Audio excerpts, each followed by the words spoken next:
காலையிலேயே வீட்டு பக்கத்துல ஒரு அண்ணன் கீரை கொண்டு வந்திருந்தாங்க. சரி இன்னைக்கு ஒரு கட்டு கீரை வாங்கலாம் அப்படின்னு சொல்லிட்டு தான் ஓடி வந்தேன். வந்த இடத்துல பாலாக்கீரை இருந்தது. ஆனா நான் கீரை வாங்கிட்டு இருக்கும்போதே ப்ரூனோ வந்து ஏரியாவே அப்படி கூட்டி சத்தம் போட்டுட்டு இருந்தான். அந்த அளவுக்கு வந்து அவனோட சத்தம் பயங்கரமா இருந்துச்சுது. அப்புறம் கீரைய வாங்கி கொண்டு கழுவி வச்சுட்டு, அதுக்கப்புறம் மாடியில கொஞ்சம் துணி காய போடலான்னு வந்தாச்சுன்னா, மேல வந்து ஒரே சர்க்கஸுங்க 2 பேரும். என்னோட வேலைய முடிச்சுட்டு கீழ போலாம் வாங்கன்னு கூப்பிட்டா வரவே மாட்டேங்கிறாங்க. அதுல கண்மணி ரொம்ப சந்தோஷம் மாடி வீட்டுக்கு வந்தாலே. முன்னாடி எல்லாம் படி ஏறிட மாட்டாளா அப்படின்னு ஒவ்வொரு நாளும் ஏங்கின நாட்கள் உண்டு. இப்ப எம்மா தாயே நீ கீழயே வந்துருடா அப்படின்னு சொல்ற மாதிரி பயங்கர சேட்டங்க. ரொம்ப நேரம் ஆட்டம் போட்டு முடிச்சுட்டு அப்படியே நாங்க கொஞ்ச நேரம் இருந்துட்டு கீழ வந்துட்டோம். கீழ வந்தாச்சுன்னா படிக்கட்டுல ப்ரூனோ இருக்குது.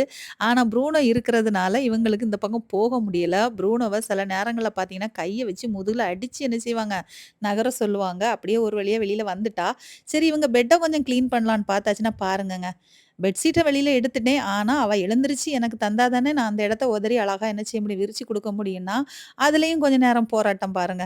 இது இப்ப மட்டும் இல்லங்க. எப்பவுமே இதே தான் பண்ணிட்டு இருப்பாங்க. அது பெட்ட விட்டு எழுந்திரிக்கவே மாட்டா. பாருங்க 10 நேரம் எழுந்திரிப்பா. வழக்கம் போல மோட்டர் நெறஞ்சத இன்ஃபார்ம் பண்ணிட்டா. இதுதாங்க கண்மணியோட டெய்லி ரொட்டீன்.